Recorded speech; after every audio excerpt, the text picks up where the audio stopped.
Good morning, good morning, good morning. Welcome back to my channel. Just gotta adjust this camera the right way over here. Just wanted to touch base with you guys to stay in touch with you. Today is going to be an interesting topic.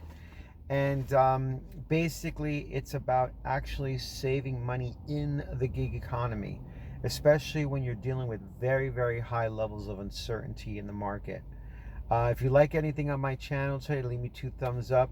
Subscribe to my channel with tips and tricks on anything related to gig work.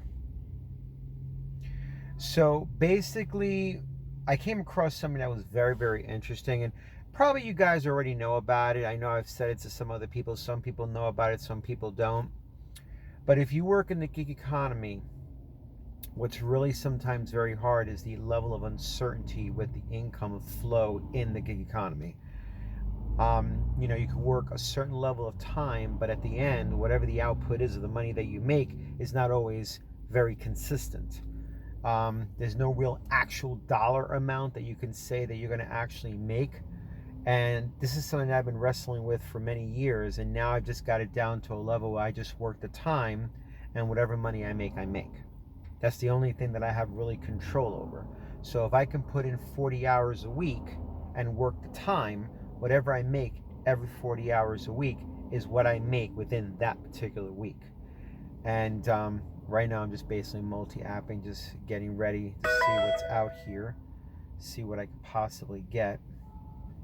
There's really not much, but I got to keep going, so there's really nothing else I can do. So basically what I'm saying is that when you're out here, the level of uncertainty with the income that flows to you is very uncertain. Now, you got bills, you got expenses, you got to handle bills and expenses every single time, so you got to set yourself up that with a budget, okay? But when it comes to saving money and putting money on the side, that is probably the biggest challenge that I had in the past couple of months. So I figured, okay, well, maybe I can save this amount per week and make a difference and put it away. But sometimes emergency comes up, situations come up, and it's really, really a pain. So I figure, okay, well, I'm making enough money to pay my bills. I'm making enough money to cover my expenses. How can I find a way to build a rhythm to save money? And I basically asked my AI, I believe it was Gemini, and she gave me a really good, actually, if you guys have Gemini out there, and if you're working it, the prompt that I asked it, and it gave me a great idea, which blew my mind, and I'm sure most people do it, but I asked Gemini, I want to get better at saving my money. What are some easy things I can implement to save more each month? And it gave me a very interesting thing called the 52-week, $1 per week, 52 weeks per year. Okay, so basically this is the way it works, okay? The most common way to complete this challenge is to start by saving just $1 in week 1 and increasing what you save by $1 each week. Saving $2 in week 2, $3 in week 3, all the way up to $52 in week 4. In week 52. In week 52. Bear with me 1 second. I'm just trying to. Okay, no. And basically, if you do this the right way, okay, so just imagine this. Week 1 is $1. Week 2 is $2. Week 3 is $3. Week 4 is $4. Week 5 is $5. By adding all that up, and you can do it on a calculator, it'll blow your mind. By the end of 1 year, by doing that challenge, and by reaching 52 weeks, you will have saved $1,378 for that year.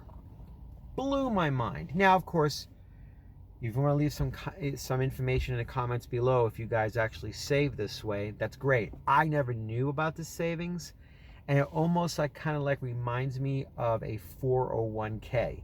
When I used to work at my job, I used to take a portion of my money out that I never really saw, and I just let it go into my 401k, and I was able to amass a good chunk of money over 12 years. This method right here, for me at age 58, is a really good method because I already have a Roth IRA. So if I save this money like this with these good habits on a consistent basis for 1 year, I can then take that chunk of money and throw it into my Roth IRA. And I redo it again, and I redo it again, and I redo it again, and I redo it again as I get older. I thought it was a great way of doing it because each year I could just put this money in my Roth IRA, which is, basically tax-free money. And again, I'm not a financial advisor. I'm just suggesting this method of savings in the level of uncertainty that we have with the gig economy. Okay? We know as gig workers that it's very, very high level of uncertainty. But if you were to save $1 a week, then in the second week, $2, then in the third week, $3, then in the fourth week, $4, it doesn't pinch you that much. So that by the time you reach the 52 weeks, you will have saved $1,300.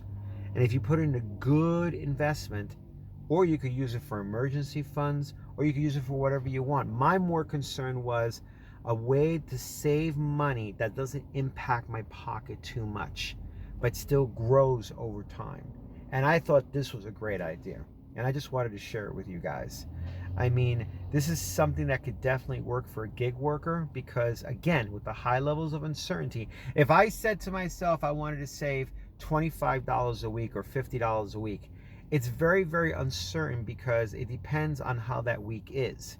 So even if I'm saving this money over time, it establishes a disciplined pattern for myself to grow that money over time, which is what I'm really looking for, is a form of discipline. So that at the end, I take that money, put it into my Roth IRA, let it work for that year, start the process all over again. And you do it every single year like that. It's a great way to not be stressed out, wondering, how am I going to save money? How am I going to put money on the side? Oh my God, maybe this money that I saved on the side, now I got to start using it for bills and expenses. Got to be careful with that. If you're going to do something like this, it's going to build over time, so it has to be disciplined for your possible future in anything that you do. I thought it was a great idea. I thought it was something totally different. And I'm going to definitely start doing this very soon. And I'm going to get it going. And I'm going to give it a shot. And I'm going to see how it turns out. So wish me luck on this. I'm very grateful for all you guys watching my channel, being part of my channel. I've been going strong for quite some time right now since I've started. I hope that you've been getting a lot out of this channel. And I do my best to try to come up with more tips and tricks. To the best of my ability, always finding other ways of generating forms of income to increase them over time, And I hope you guys are doing great out there. I hope you're enjoying this content. I hope you get much out of it, as much as possible. Leave any comments below on what you guys want to be able to talk more about.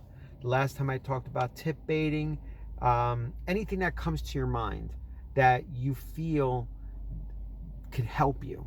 I mean, I have 7 years of experience, and I know that with my experience, something there can help you in some way. I'm still doing my simple thing, DoorDash, GrubHub, Walmart Spark. So I'm still out here giving it my best, giving it my all, being patient, working my time frames more than anything so that I can refine it. So I'm working 7 days a week, but I'm working my hours varied each day. Today I'll probably only work 4 hours. Tomorrow I may work 8 hours. But as long as I get to that 40 hours by the end of the week, that I can be certain of. And whatever I make is what I make. So that's where I'm at right now. Definitely leave 2 likes up, 2 thumbs up. Subscribe to my channel. Check out my store below as well too, and anything that you may need for the gig economy. And you guys have a great day.